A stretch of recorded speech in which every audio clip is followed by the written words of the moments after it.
Thank you for, first of all, the opening prayer. It was wonderful to hear a reflection on our connection with creation, that we are not separate from creation, and that's going to work very nicely into our theme.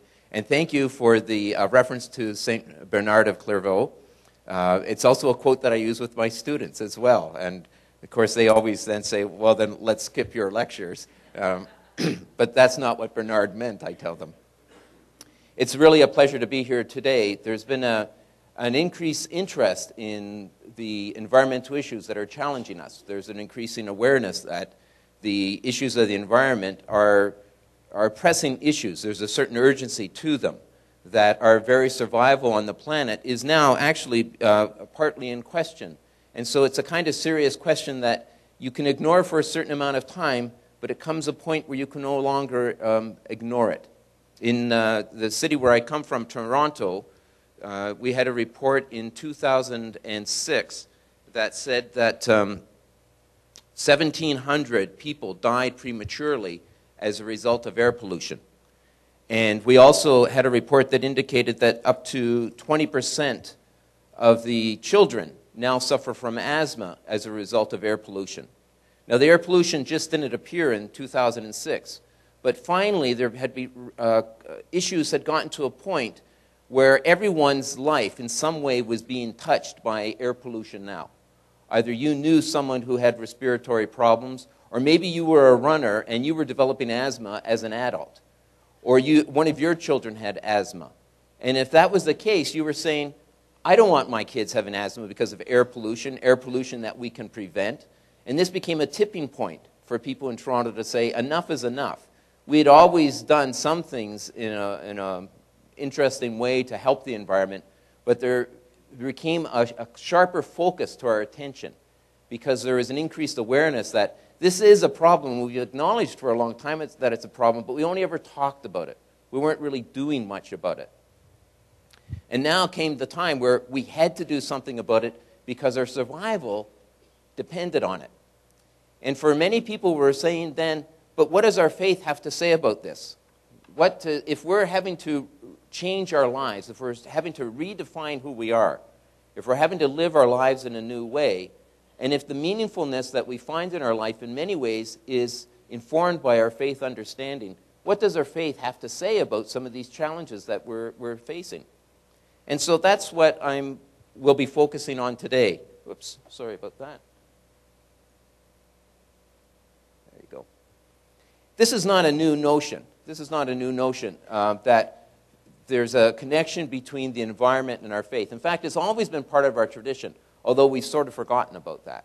And more recently, as the environmental crisis was impacting people's lives, and particularly the most vulnerable, those who are at least able to protect themselves from the changes in the environment. This has become a justice issue. And so it wasn't too surprising then in 1990 that Pope John Paul II said that it's time for an ecological conversion. It's time for us to take this seriously, that the environmental degradation of the planet is affecting the lives of people, and often those that are most vulnerable. And this is now a justice issue that we have to do something about, especially when those who are producing the most amount of pollution, those who are devastating the planet the most, are the ones who are suffering the least, or who are most able to protect themselves from the changes that are happening. This is a justice issue. And he says, we need to wake up to this. And more recently, Pope Benedict has also taken this on and said that we need to have an increase in awareness of our relationship with the planet. In fact, this summer, when he's on vacation, he usually gathers the priests near the Castel Gandolfo together, and he has these little conferences with them. And this summer, he made this incredible statement that we need to listen to the voice of the earth. And this might sound like if you had heard almost anyone else saying this, you'd say, oh, okay, so what kind of tree-hugging, airy-fairy statement is this? But here it was coming from Pope Benedict. Not exactly someone that you would say is an airy-fairy kind of guy.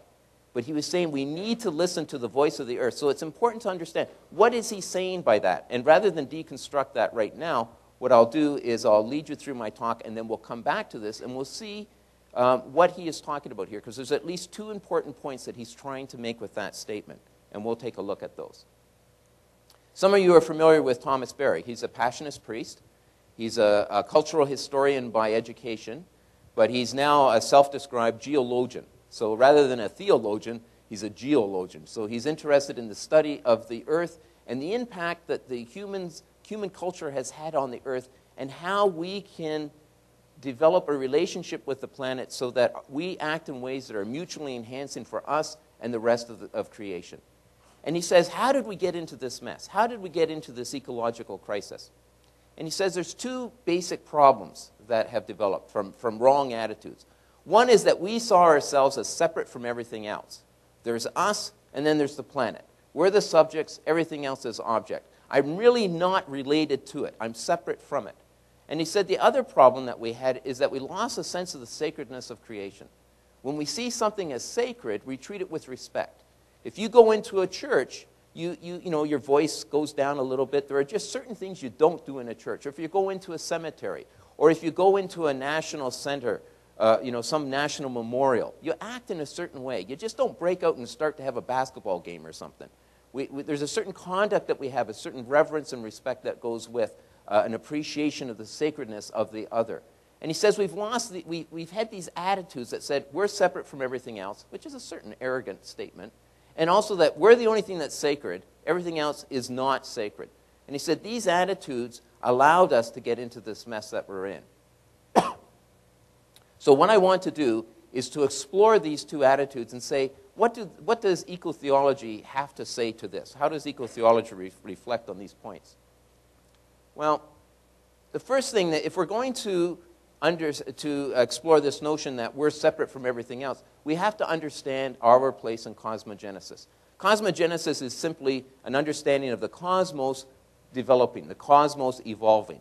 So it's no longer a static cosmos. We now understand through our scientific understanding of the universe that this is a universe that is constantly expanding and growing and developing and has been doing so for the last 13.7 billion years.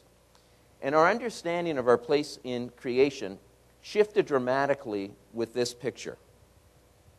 Now, some of you, in fact, some of you are old enough to remember how exciting it was to see these pictures. Some of you have grown up with them. But when I was a kid, we hadn't yet been to the moon. And I remember the great excitement the first time that we had a spacecraft with humans on it going behind the moon, because we have never seen the other side of the moon. The way the moon rotates around the Earth, we only ever see one face of it. And so there's a lot of speculation. What was the other side going to look like? Well, it turns out it looks a lot like the side we've always seen. So that was sort of a bit of a downer. But then when the spacecraft came around, and we had lost communication with them, because when they're behind, we couldn't communicate with them. So it was pretty exciting. They come back, we reestablished communication. Phew, big sense of relief. But on these missions, we started to get pictures back about what we looked like, what the planet looked like. And eventually on Apollo 11, we got this wonderful picture of the Earth rising over the lunar landscape, which is a real reversal for us, because we usually see the moon rising over the horizon. Well, here it's reversed. Here's the Earth rising over the lunar landscape. And there were several things that really came to mind right away. One is, it's pretty small. And especially when you see this picture really large, you see this tiny little planet in the midst of this huge expanse of space. And the other thing for me that was really dramatic was that Canada, where I'm from, wasn't pink. See, growing up, Canada and every globe and every map I'd always seen was pink. I don't remember what the color of the United States was, but Canada was always pink. And I know it sounds sort of silly, but for the first time, I was seeing the planet not as this globe of different colored countries, but as a continuum, as a single planet, as a finite planet. So we always grew up with this mindset that it was infinite. I come from Toronto, which is on the Great Lakes. And for those of us growing up on the Great Lakes, the way you dealt with pollution was easy. The solution to pollution was dilution. You just had to pump it into the Great Lakes, which were so huge that they were virtually infinite, and it would just go away. Well, it turns out that's not the case. In fact, it turns out that when you look at the water in the Great Lakes, 98% of it is left over from the Ice Age. See, we always had